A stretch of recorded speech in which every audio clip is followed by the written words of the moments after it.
Have you ever stopped and thought, maybe the world's greatest treasure isn't gold bars locked in vaults, but what lies deep beneath our feet, beneath deserts, jungles, frozen soil, and mountain rocks? There is a map, a mineral map, and in 2026, this map will become the most valuable atlas on Earth because the minerals hidden underground, lithium, cobalt, copper, nickel, graphite, rare earths, are no longer just raw materials. They are the backbone of technology, energy, and global power. Without them, modern life collapses. No smartphones, no electric cars, no clean energy, no high-tech infrastructure. The planet as we know it would grind to a halt. And here's the scary, thrilling part. The supply of these critical minerals is controlled by just a handful of nations. A few countries hold the keys to the future. That single fact turns geology into geopolitics and dirt into dominance. The world is entering what could be called the greatest mineral rush in history. Not for gold, not for oil. For metals that power batteries, data centers, solar farms, satellites, demand is exploding, yet supply remains dangerously concentrated.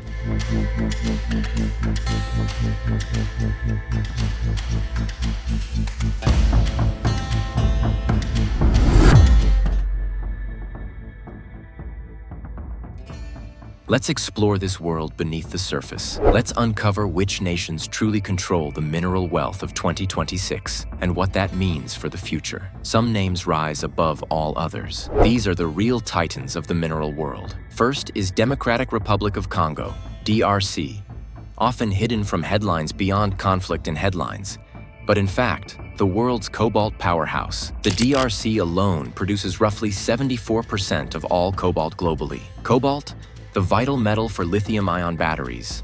Those that power electric vehicles, smartphones, renewable energy storage relies heavily on Congo's mines. Without that cobalt, battery production worldwide could stall. The DRC's mineral wealth gives it a power few countries possess, a kind of leverage that goes far beyond its borders. Yet with such dominance comes risk, supply chain vulnerability, ethical questions about mining conditions, and the instability that often shadows political heavyweights. Then comes Australia, a vast land of deserts and open skies, but also one of the richest mineral vaults on Earth. Australia holds huge deposits of critical minerals, lithium, nickel, and many others essential for EVs, clean energy, and modern electronics. It ranks among the top global suppliers for several of these big six critical minerals. Its political stability, strong infrastructure, and transparent governance make it a reliable source for long-term global supply. As countries and companies rush to secure minerals for the energy transition, Australia sits comfortably as a bedrock provider,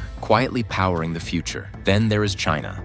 Not always first to come to mind when thinking about mining, but absolutely dominant when it comes to processing and refining. China doesn't necessarily own all the mines worldwide, but it refines, processes, and transforms raw ore into the materials that become batteries, electronics, magnets, and critical components. For rare earth elements, graphite, lithium derivatives, cobalt, nickel, China controls a huge part of the global refining capacity.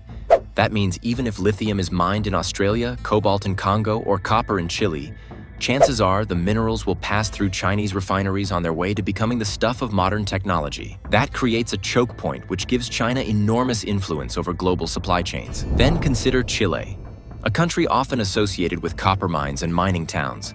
But in 2026, more important than ever for two commodities, copper and lithium, Chile remains one of the top global producers of copper, vital for wiring, electrical grids, renewable energy installations, data centers, electric vehicles, and green infrastructure. But on top of that, Chile sits within the so-called Lithium Triangle, a region that holds a major share of the world's known lithium resources.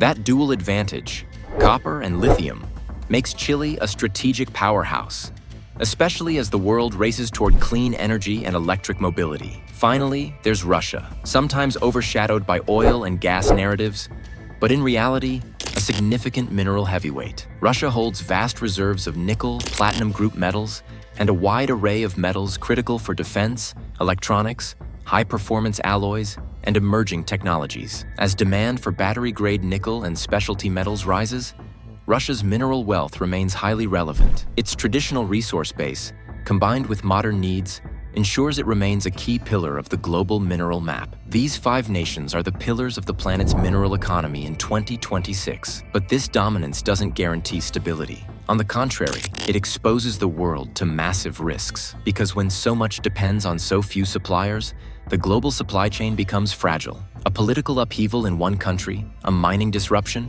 export restrictions, environmental issues, could ripple across continents, triggering shortages, price spikes, and economic chaos. Already, analysts warn that the concentration of critical mineral supply is dangerously high. In the global audit by the world's energy authorities, it was found that for minerals like copper, lithium, cobalt, graphite, and rare earths, in 2024, the top 3 producing countries controlled a combined share of about 86%, up from 82% in 2020. That means the diversified mineral supply, once a buffer against disruption, is shrinking fast. The lion's share of future supply rests in a shrinking handful of nations. The consequences of that are enormous for technology, for energy, for everyday goods, for geopolitics. It means any disruption, war, export policy change, mining accident, environmental disaster could echo across the global economy. Imagine EV production halting because cobalt shipments from Congo are delayed. Imagine shortages of rare earth magnets because refining plants in China face restrictions. Imagine energy infrastructure projects grinding to a halt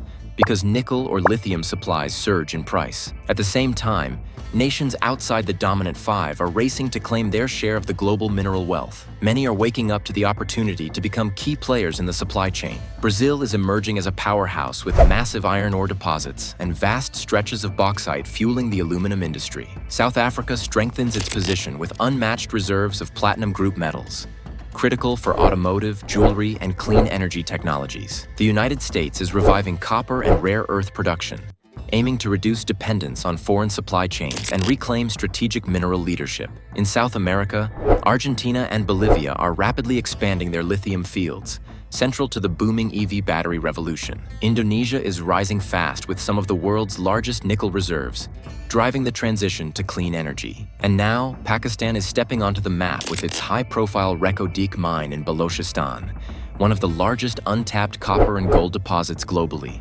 along with vast coal, iron, and rare earth reserves. With reforms and investment-friendly policies, Pakistan has the potential to become a significant contender in the global mineral arena, reshaping the map of resource power. Meanwhile, global demand shows no signs of slowing. The drive for clean energy, electric vehicles, data centers, advanced electronics, renewable infrastructure, defense, all of it depends on minerals. As more nations commit to net zero goals, as more industries electrify, as AI and high-tech sectors expand, the hunger for metals will explode. But raw material supply, processing capacity, and supply chain resilience remain far behind. In that sense, the 2026 mineral map is not beauty and adventure. It is tension. A map of great wealth, yes, but also a map of huge risk. The nations that sit atop this map hold more power than many realize, and the rest of the world must adapt, diversify supply chains, invest in mining and refining, build alliances, push for ethical sourcing and transparency, or risk being left stranded when the next shortage strikes. The Earth's crust is the new frontier. The mineral map is the real map of power. Thanks for exploring the hidden world of minerals with us. Don't forget to like, comment, and subscribe, and come back for more insights into the forces shaping our planet.